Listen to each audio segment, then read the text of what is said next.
Olá, está a ouvir o podcast Europlus. Meu nome é Artur Mariano e eu sou o vosso host neste podcast. Neste podcast falamos sobre investimento imobiliário e todos os assuntos relacionados com este.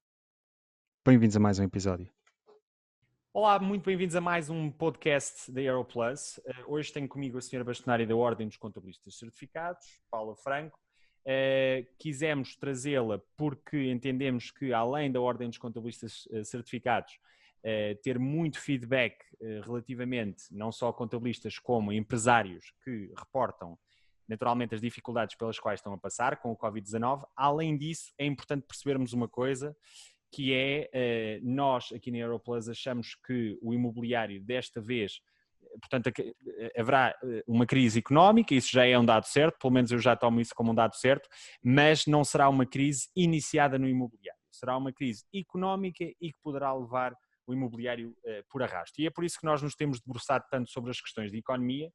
E neste campo em particular, parece-me a mim que a senhora bastonária da Ordem dos Contabilistas Certificados terá um feedback muito útil na prática do que é que está a acontecer.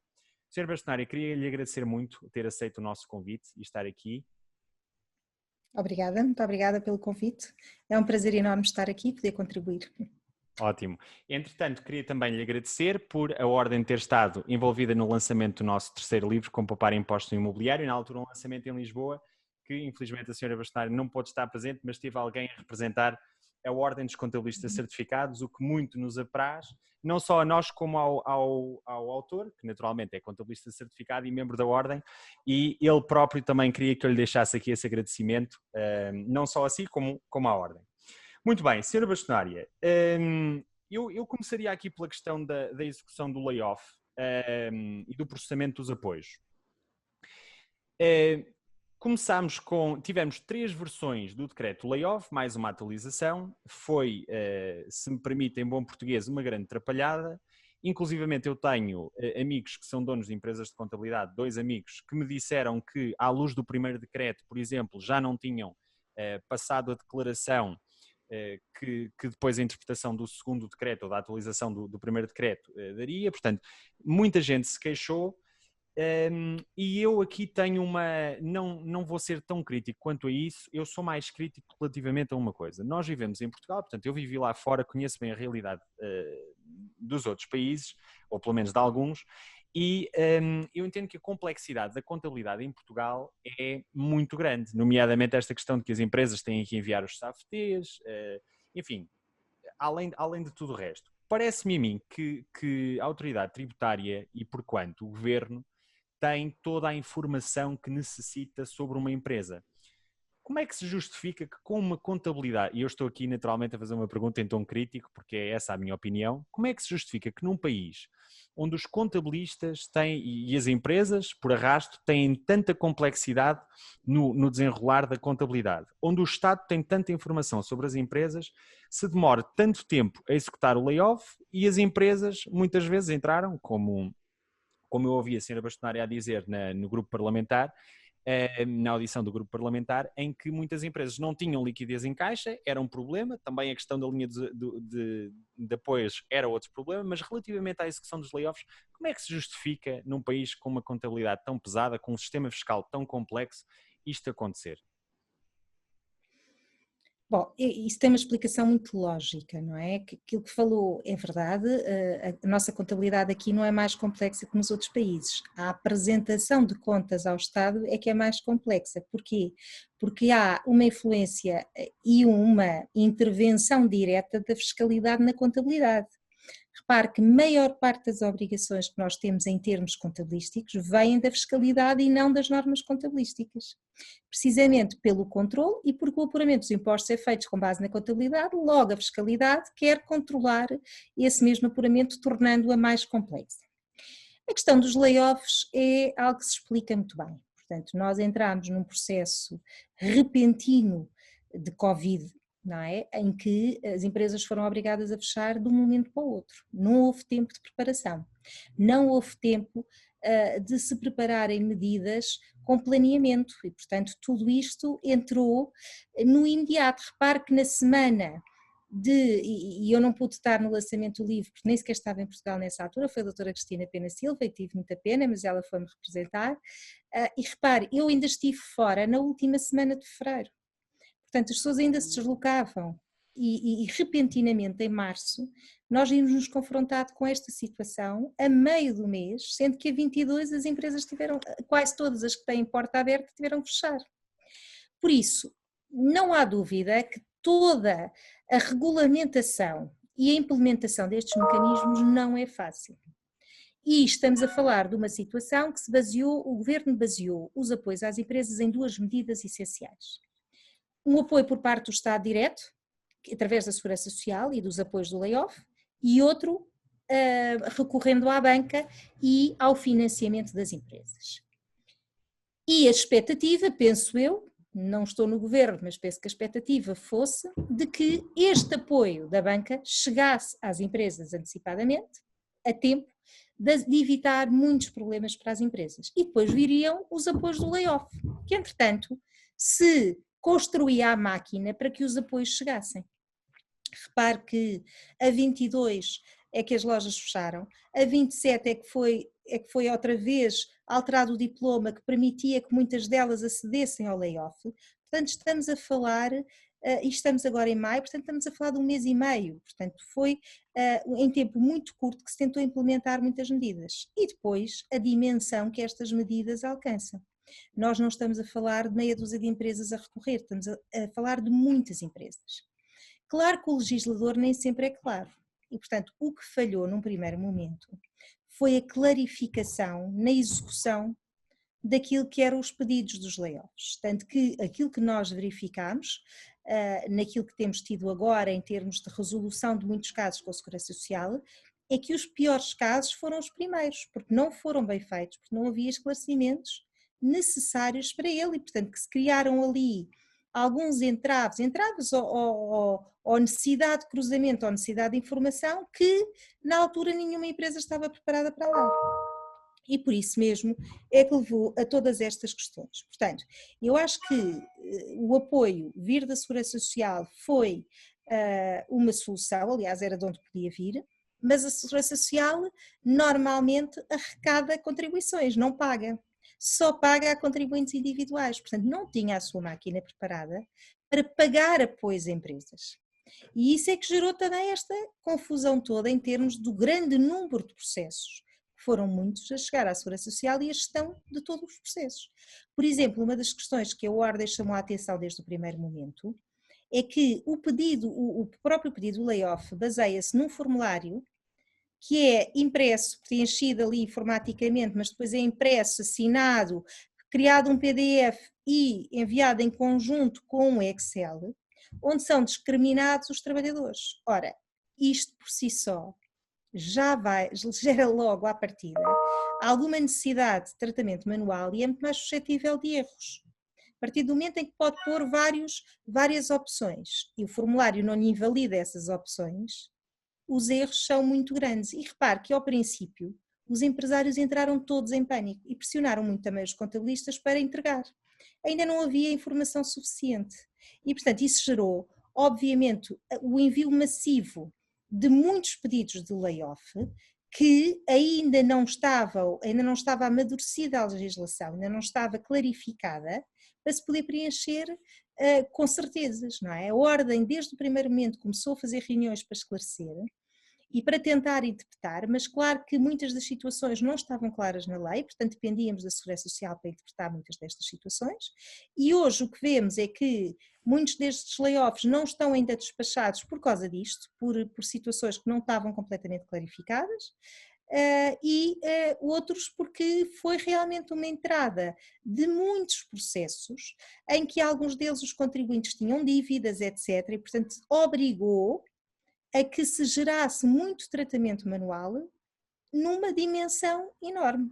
Portanto, eu percebo isso, Sra. Bastonária, mas aqui, repare, noutros países da Europa, como por exemplo a Suíça, também houve um altíssimo número de empresas. Isto é bom que se diga que é uma situação verdadeiramente excepcional, não é? Mas não é só para nós, foi para todos os países do mundo, virtualmente, não é? E noutros países da Europa, nomeadamente a Suíça, que não tem, e de facto eu cometi aqui um abuso de linguagem quando falei de complexidade, de contabilidade, mas a Suíça que não tem de facto tantas exigências contabilísticas, vou-lhe chamar assim, como nós, no dia seguinte ao pedido dos apoios por parte das empresas, tinham o dinheiro disponível na conta. E nós tivemos, e é por isso que eu sou um bocadinho crítico relativamente a isto, nós tivemos, repare, mais de um mês para nos prepararmos em relação a Itália e Espanha. E mesmo depois da submissão dos apoios, dos pedidos dos apoios, do layoff em particular, ainda demorou mais de um mês até ao pagamento deles. Portanto, parece-me um lapso temporal demasiadamente grande que eu não consigo justificar, embora, pronto, podemos aqui cair numa discussão se o governo estava ou não preparado, a Segurança Social, até porque a Segurança Social não é muito dada, parece-me, à vertente tecnológica, daí provavelmente os formulários serem todos manuais, ao contrário da autoridade tributária, que já me parece funcionar bastante melhor a esse nível, não é? E de facto, se calhar haverá aqui oportunidade para haver um melhoramento naquilo que é a segurança social, eventualmente. Mas para não nos prendermos muito aí, eu perguntava-lhe então outra coisa. Qual é que tem sido o feedback que tem visto? Porque a ordem acaba por ser, provavelmente, quando alguma coisa corre mal, a ordem acaba por ser das primeiras a saber, não é? E, portanto, qual é que é o feedback que tem obtido de colegas contabilistas certificados relativamente ao estado das empresas? Isto é uma informação que chega até vocês. Está em condições de dizer que há muitas empresas que, não digo que estejam a considerar fechar portas, mas há muitas empresas numa situação financeira muito má? Há muitas empresas em situação financeira muito preocupante. Mas quanto à questão anterior que referiu, eu também acho que o que falhou na chegada dos apoios foi não serem céleres, era o que seria desejável. Aliás, nestas situações em que as empresas deixaram de ter qualquer tipo de rendimento, isto é, deixou de entrar dinheiro de um dia para o outro sem estarem à espera, obviamente que a urgência de apoios era muito grande e quanto mais depressa os apoios chegassem às empresas, melhor as empresas iriam sobreviver a tudo isto. E, portanto, não há dúvida que, apesar do grande esforço que foi feito e apesar de compreendermos que todo o sistema seria difícil de gerir, houve realmente aqui um atraso nos apoios que chegaram às empresas que as pôs numa situação mais debilitada ainda. E que se tivessem chegado mais cedo, e eu continuo a chamar a atenção a isso, naquilo que são as minhas intervenções públicas e mesmo junto do Governo, o que é essencial daqui para a frente e na retoma é que o que existe chegue depressa. Nós vamos ter agora uma série de incentivos do IAP-MEI, enfim, do 2020, etc., para apoios às empresas, que para mim a grande preocupação que eu tenho é a burocracia que existe e a sua forma de rapidamente chegarem às empresas, porque acho que disso depende termos uma retoma saudável ou não. Agora, inclusivamente as empresas têm que pagar os salários para depois terem acesso aos apoios, não é? Portanto, uma empresa que não tenha liquidez, dinheiro em caixa, de facto tem que chegar lá muito rapidamente, não é? Sim, mas a questão é que as empresas não estão a pagar salários, os apoios não chegaram e não há nenhuma condicionante nisso, não é? Portanto, o que aconteceu é que os apoios, por exemplo, estão agora agendados para ser pagos entre hoje e dia 15, os que foram pedidos até a final de abril, e portanto há muitas empresas que estão à espera desse dinheiro ainda para pagar os salários de abril.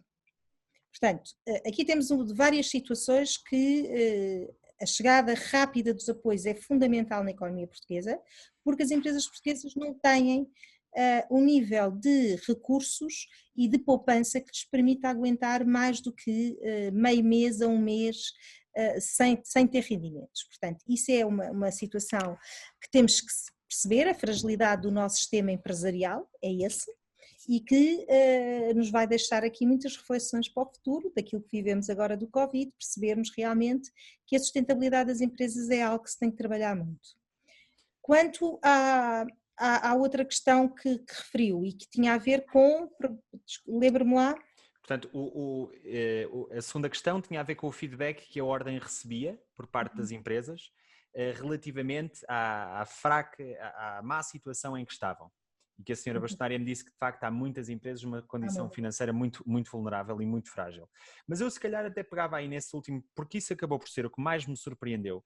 Eu acho que pouca gente estava à espera, e eu próprio estava muito pouco à espera, que o Covid-19 viesse, no fundo, revelar uma realidade tão má, que é a cultura empresarial, a fraquíssima capitalização das empresas em Portugal. Eu acho que ninguém estava à espera de uma coisa tão má. E quando nós falamos de um tecido empresarial em 98% composto por PMEs, e a grande maior parte dessas PMEs se queixam que não tinham mais do que 30 a 60 dias de caixa para fazer face às suas obrigações, como a senhora bastonária agora referiu, eu vou-lhe perguntar uma coisa, mas se calhar aí não poderá concordar comigo, não sei. Eu acho que isto é criticável também. Ou seja, acho que a fraca cultura empresarial em Portugal é também ela criticável. E acho que as empresas têm que...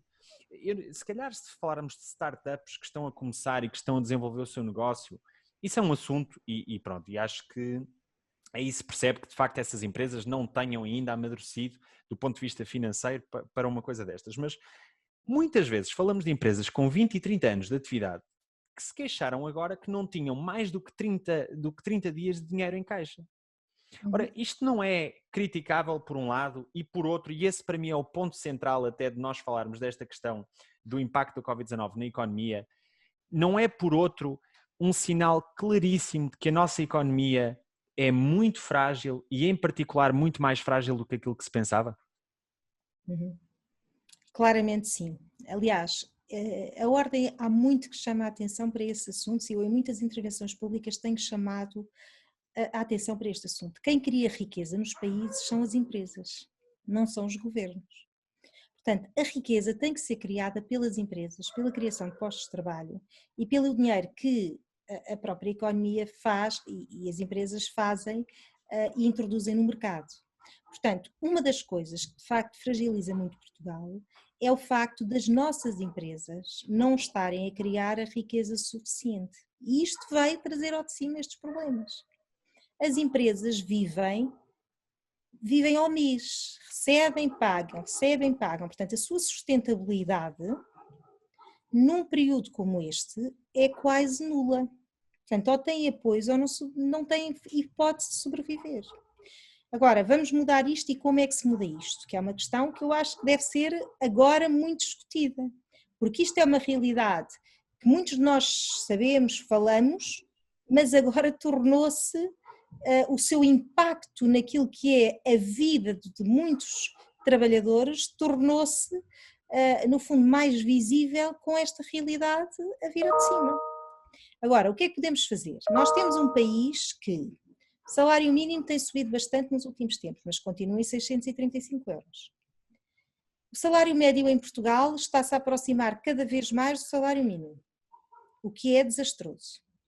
Apesar de ter havido um aumento muito grande nos últimos tempos do salário médio, muito grande, de alguma forma expressivo, mas não perto dos 1000 euros, não são salários que deem a tal sustentabilidade, não é? Pronto. Agora, as empresas também não podem pagar salários mais altos porque elas não têm margem. O problema das empresas portuguesas é que trabalham com margens mínimas. É que não têm capacidade, não têm possibilidade de aumentar os seus preços para terem melhores margens, porque só com melhores margens é que podiam de facto tornar-se mais sustentável e pagar melhores salários. E isto é aquilo que se tem que discutir muito na economia, que é como é que se vai fazer esta alteração cultural das empresas, primeiro conseguirem cobrar o justo valor dos seus trabalhos e depois conseguirem, consequentemente, pagar melhor aos seus trabalhadores. Os seus trabalhadores, por outro lado, têm mais rendimentos, podem injetar mais dinheiro na economia, podem comprar serviços a preços mais caros. Portanto, isto é tudo um ciclo vicioso. Mas aí explicaremos o facto económico, mas não explicamos se calhar aquela fraca cultura empresarial que eu citava, de que as empresas não têm dinheiro em caixa, porque independentemente de faturarem muito ou pouco, ou de terem margens grandes ou pequenas, por maior ou menor que seja a margem, poderiam ter uma reserva em caixa, não é? Até porque se os salários forem mais altos, também têm que ter mais dinheiro em caixa para os mesmos 30 dias de operação ou 60 dias de operação, não é? Isto não será também falta de cultura empresarial ao nível do empresário que faz uma gestão pouco cuidada e que agora isso nos pode trazer aqui, porque como a senhora Bastonária disse, eu não podia estar mais de acordo. Aliás, para lhe ser franco, não pensei que me acompanhasse nessa linha, mas ainda bem, de que de facto quem cria riqueza no país são as empresas. Ao contrário do que alguns políticos e do que algumas políticas apregoam. Mas tendo nós uma fraca cultura empresarial e agora aqui um franco risco de muitas empresas efetivamente colapsarem, eu tenho esse tom crítico relativamente ao empresário, no fundo, ao gestor, que não salvaguarda isso, não salvaguarda custos de operação a médio e longo prazo. E também concordo integralmente consigo quando fala do problema do salário mediano estar muito perto do salário mínimo, da fraca margem que as empresas portuguesas têm, embora isso se calhar dava aqui uma discussão muito grande, porque também tem a ver com o posicionamento à escala europeia, e nós de facto estamos muito pouco adaptados para competir numa escala europeia da mesma forma que outros países fazem, mas não acha que é criticável, no fundo, aquele empresário que chega depois de 20, 30 anos de uma empresa aberta e não tem dinheiro em caixa para pagar mais de 30 dias de salários, porque é assim, o Covid-19 veio expor esta realidade, não é? Mas podia não ter sido o Covid-19, podia ter sido uma quebra no setor, podia ter sido um problema naquela empresa. Isto não seria sempre criticável e um problema grande? É sempre criticável e é um problema grande. Mas lá está, se as empresas não têm margem, não lhes sobra dinheiro. A margem é o que lhes dá o dinheiro. Portanto, as empresas têm que se mentalizar que têm que subir os seus preços. E o consumidor tem que estar disposto a pagar mais pelos serviços e a pagar mais por aquilo que compra. Veja, por exemplo, e compare um café em Portugal com um café em Espanha. Vai a um café em Espanha, ou vai a um café nos Estados Unidos, ou vai a um café em França, ou em qualquer outro país, tirando países que também que têm uma fraca margem empresarial, digamos assim, e paga muito mais, certo? Porquê? Certo. Os produtos não são mais caros cá, os produtos não são mais baratos cá, não são mais caros nos outros países, os produtos que vai ao supermercado têm praticamente os mesmos preços. A grande diferença é o salário da pessoa que serve o café, não é? Mas lá está, a empresa tem que ter a sua margem para poder pagar melhores salários. Claro. E em Portugal isso não consegue ser uma solução, não é? Porque as margens são muito pequenas. E eu continuo a dizer, o café é um exemplo que nós lidamos no dia a dia quando vamos ao exterior.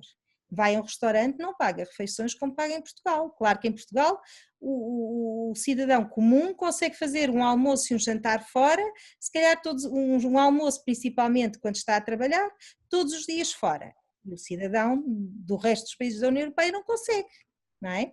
Agora, E a senhora Bastonária acha que é a margem pequena que é o principal fator das empresas portuguesas no fundo não terem liquidez para fazer face a mais do que 30, 60 dias de custos de operação? Acho, sem dúvida que é o problema da margem. Se me diz os empresários descapitalizam porque não têm ordenados razoáveis e portanto têm que tirar dinheiro das empresas. Porque é que o empresário português é muitas vezes acusado de tirar o dinheiro das empresas e de confundir o bolso das empresas com o bolso Próprio. com o bolso próprio? Porque o empresário não tem uma remuneração compatível com aquilo que são as suas necessidades e portanto mais uma vez voltamos ao mesmo, quer dizer, acaba por tirar quando pode, pôr quando tem que pôr, quer dizer, isto lá está, são negócios pouco sustentáveis. Claro. Eu vou pegar exatamente aí para passarmos para o tema dos impostos no imobiliário, até porque eu acho que já aqui discuti, quer dizer, todas estas questões que aqui tivemos a falar daria certamente para horas e horas e horas de conversa e que eu também estaria muito interessado a ter, mas em função da limitação que temos aqui no podcast, eu vou pegar nesse último problema que de facto se verifica em Portugal, que é muitas vezes o empresário tirar dinheiro da esfera da empresa, da sociedade, muitas vezes, já para não falar em empresários em nome individual, que acaba por ser mais fácil, mas mesmo das sociedades, para a sua esfera pessoal. E agora queria falar nos impostos imobiliários e começar por aí. Não é também criticável, por um lado, agora a parte fiscal, em que tenhamos, nesse caso, uma dupla tributação, onde a margem da empresa é tributada em IRC e depois os acionistas ou o empresário, vamos aqui falar, para que isto não pareça que estamos só a falar de uma grande empresa, embora seja um acionista na mesma, para retirar algum do lucro para a sua esfera pessoal, como estávamos a falar, tem que agora pagar dividendos. Isto não é uma coisa que faz pouco sentido e que, no fundo, vai retirando muita dessa margem de riqueza criada? Lá está, as empresas portuguesas não são sustentáveis. Imagino que se esse imposto fosse mais baixo, imagino que ainda seria muito pior, não é? Portanto, a ideia é que as empresas têm que criar riqueza para também melhorarem, investirem em si próprias e crescerem e depois distribuírem os seus lucros. Em Portugal há uma inversão um bocadinho desta situação. Antes de criarem riqueza, antes de criarem sustentabilidade, já estão a distribuir lucros. Não é? E por isso, se este fator... Daí o fraco dinheiro em caixa, a fraca caixa forte, que aliás não é caixa forte, é caixa fraca, para depois também terem, porque de facto o dinheiro não é retido nas empresas muito tempo, isso é um problema de facto. Mas se a taxa de imposto sobre os dividendos, por exemplo, fosse mais baixa, isso fomentaria, na sua opinião, uma retirada desse valor mais rapidamente? Acho que não ia fazer grande diferença, nem o facto de haver uma alta rentabilidade, isto é, se o imposto fosse menor, tirava-se o mesmo valor.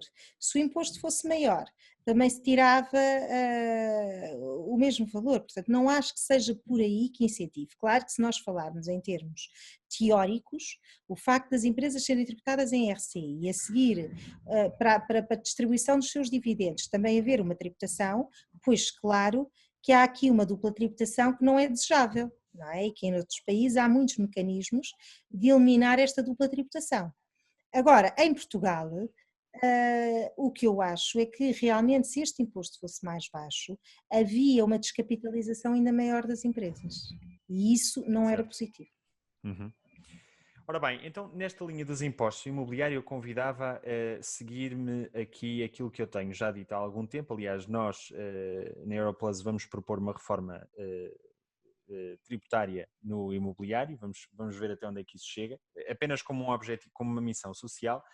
E o primeiro ponto que nós aí não entendemos que seja justo é, e eu queria lhe perguntar mais conceptualmente se isto lhe faz sentido. Por exemplo, a não dedução de juros em créditos bancários em categoria F. Ou seja, um investidor imobiliário, para poder declarar custos financeiros que tenha com o seu investimento, nomeadamente ao nível dos juros com um crédito bancário, tem que montar uma estrutura que tem ela por si só custos, como uma sociedade, para o poder fazer.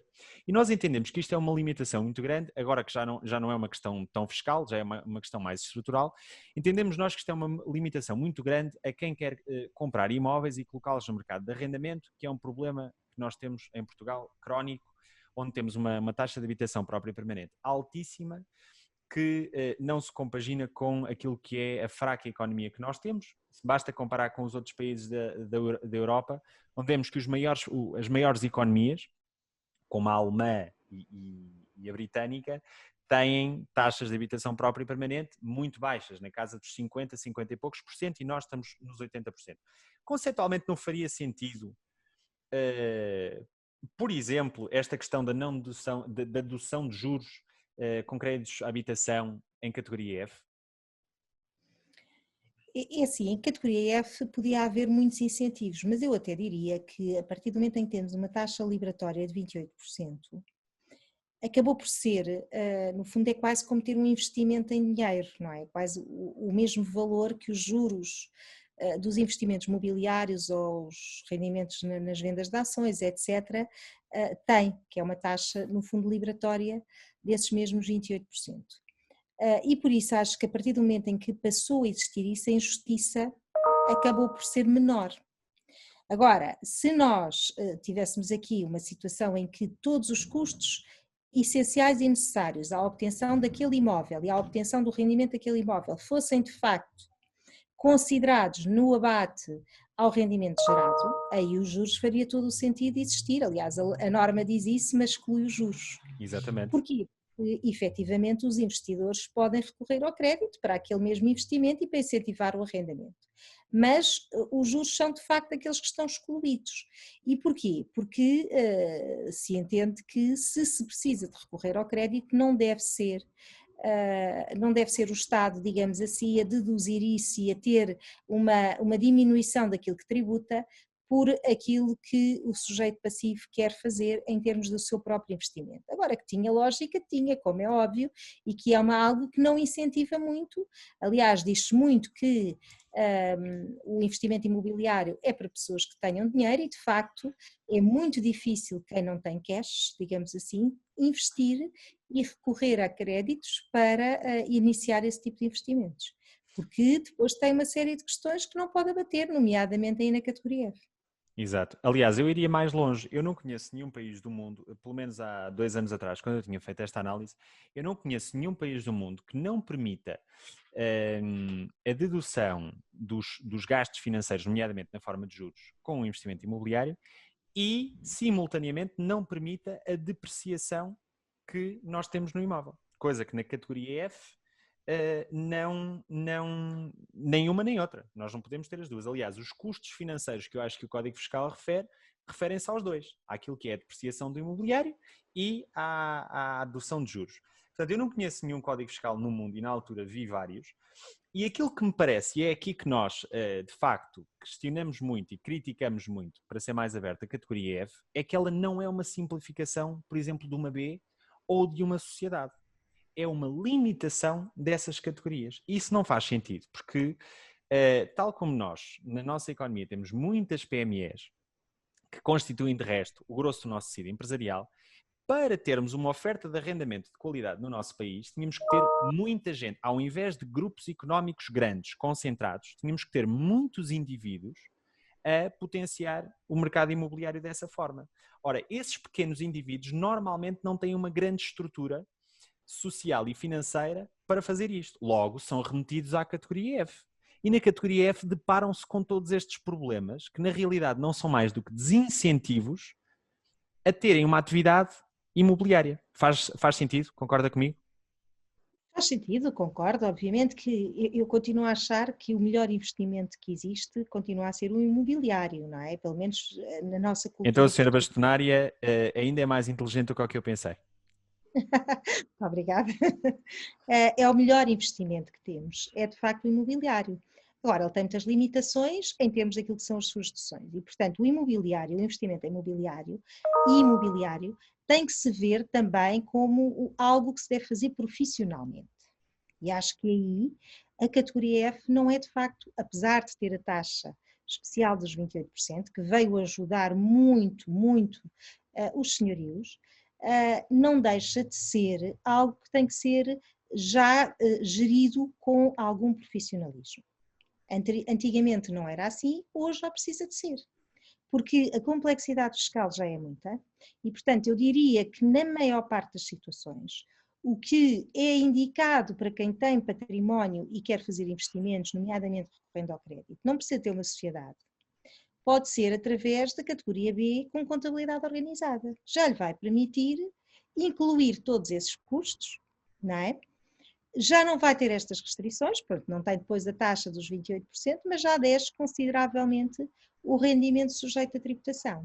E por isso é normalmente a melhor solução para o investimento, em que a compra dos imóveis se mantém na esfera pessoal e, portanto, do ponto de vista daquilo que é algo que o investidor particular não gosta de pôr e de adquirir imóveis numa esfera societária, portanto, permite-lhe manter isto, aproveitando tudo aquilo que são os custos inerentes a esse mesmo imóvel.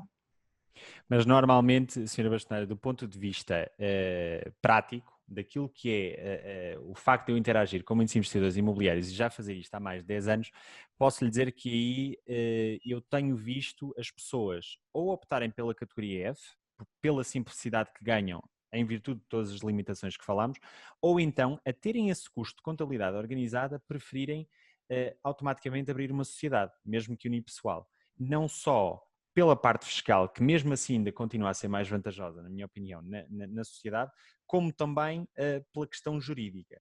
E, portanto, a categoria B acaba por ser uma falsa questão, na minha opinião, de uma forma muito genérica, porque há casos em que se aplica, claro, mas acaba por ser, neste caso do investimento imobiliário, uma falsa questão que cai ali no meio, e eu não vejo grande motivo para as pessoas optarem por ela quando podem, com o mesmo custo de terem uma contabilidade organizada, optarem por uma sociedade, por exemplo, unipessoal.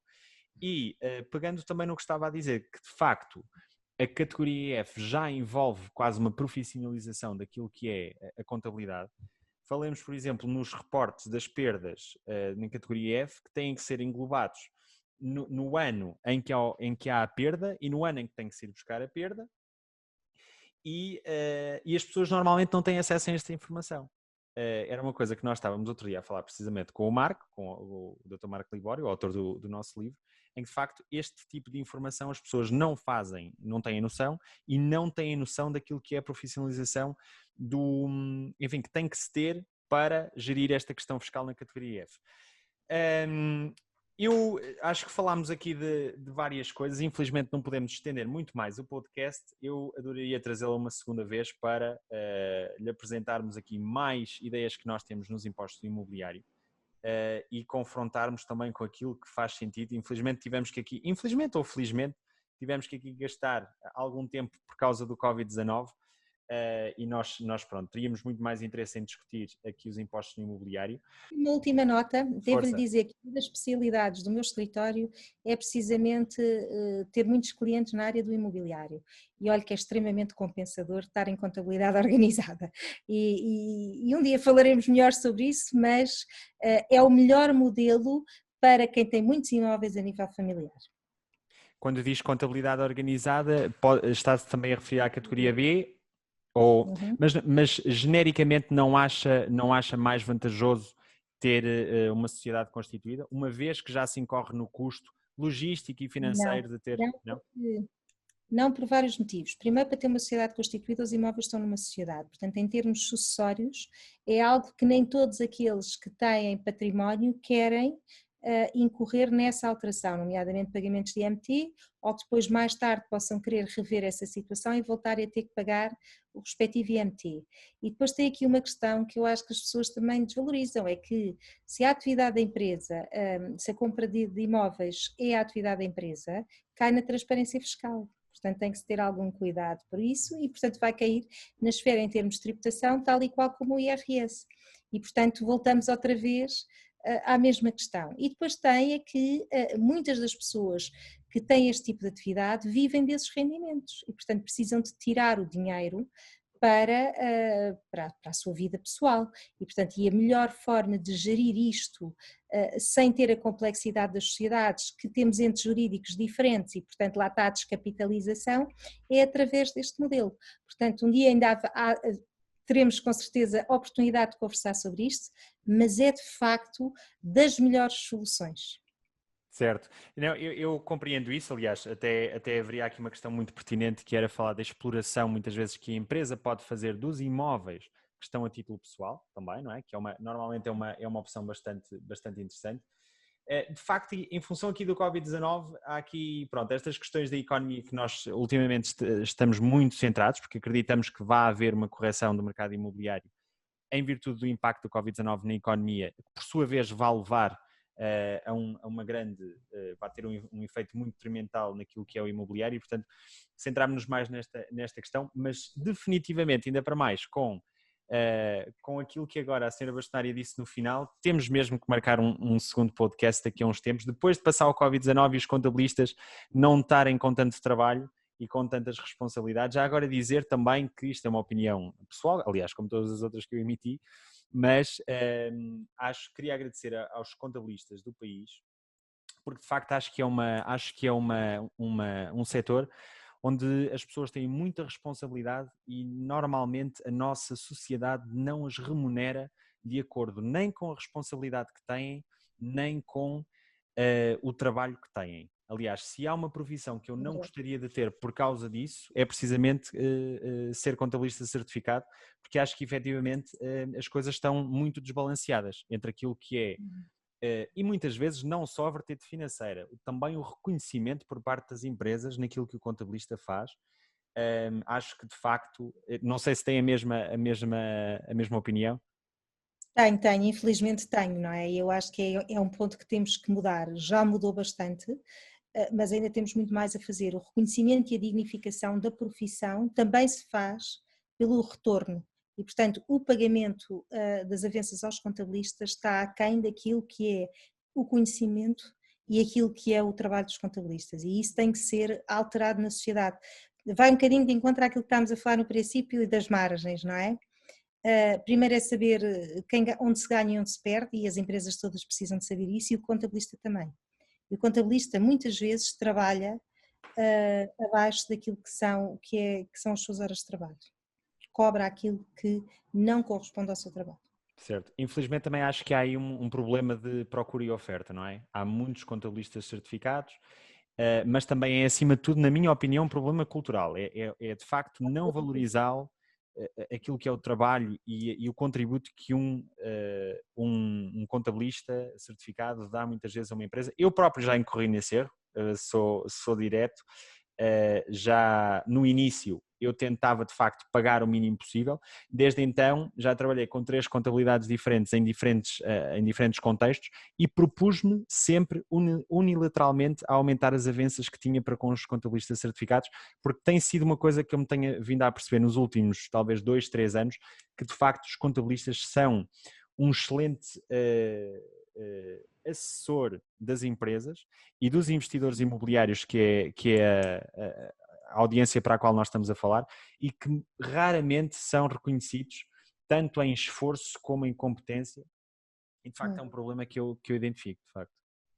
Sem dúvida, e temos que mudar muito isso, e ainda bem que disse isso, e dou-lhes parabéns por isso, porque reconhecer isso é ter inteligência, é perceber que Bem, a doutora só está a retribuir o meu elogio de há bocado, eu sei perfeito, mas não se sinta obrigada a tal. Não é, mas efetivamente eu acho que é um reconhecimento muito inteligente, porque de facto os contabilistas são os grandes parceiros, são os conselheiros, são aqueles que melhor podem aconselhar, porque nas empresas pequenas não vai ter vários conselheiros e, portanto, o contabilista é quem o melhor pode aconselhar. E um contabilista com muito conhecimento não pode ser pago a valores que, peço desculpa e não querendo desvalorizar, nem uma mulher a dias se paga. Portanto, e isso é algo que temos que mudar nisto. Não porque o trabalho, obviamente, daquilo que uma mulher a dias não faz não é exigente, mas não requer, obviamente, a instrução, o conhecimento, o estudo, a instrução, tudo isso. E por isso o contabilista E a responsabilidade, não é?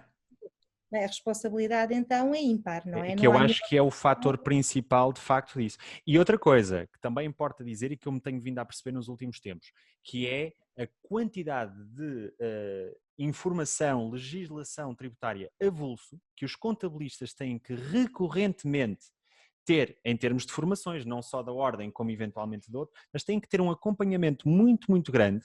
E de facto eu já olhei para a vida de contabilistas que trabalhavam para as minhas sociedades e disse, eu não queria ter a vida destas pessoas, porque de facto têm uma remuneração muito baixa em função das competências que têm e da responsabilidade que, no fundo, aliás, nós em Portugal ainda não estamos muito treinados culturalmente para pagar às pessoas em função da responsabilidade que têm, coisa que nos países anglo-saxónicos já é bastante mais comum, não é?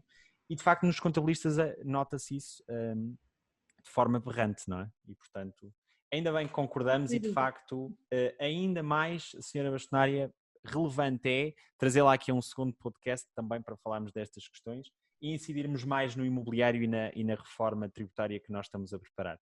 Mais uma vez, muito obrigado por ter vindo, está bem? Muito obrigada também, ficará então, continuaremos depois a falar noutra altura. Exatamente, um beijinho, muito obrigado. Eu vou-me só despedir da audiência. Este foi o podcast com a senhora Bastonária da Ordem dos Contabilistas Certificados, a doutora Paula Franco. Espero que tenham gostado. Como viram, nós prometemos um segundo podcast para dirimir aqui as questões mais ligadas à parte fiscal do imobiliário, que é sempre algo que, além do trabalho que eu faço com o Dr. Marco Libório, convém termos sempre outras vozes a falar, e nada melhor do que a voz da senhora bastonária da Ordem dos Contabilistas Certificados, e portanto, se gostaram, já sabem, se acham que eventualmente é contabilista, se está a ver isto, ou se é investidor e concorda com a opinião que emitimos, partilhe nas redes sociais para que esta mensagem chegue mais longe e, naturalmente, deixe-nos o seu like no vídeo. Obrigado por ver, um abraço, bons negócios imobiliários, até ao próximo episódio.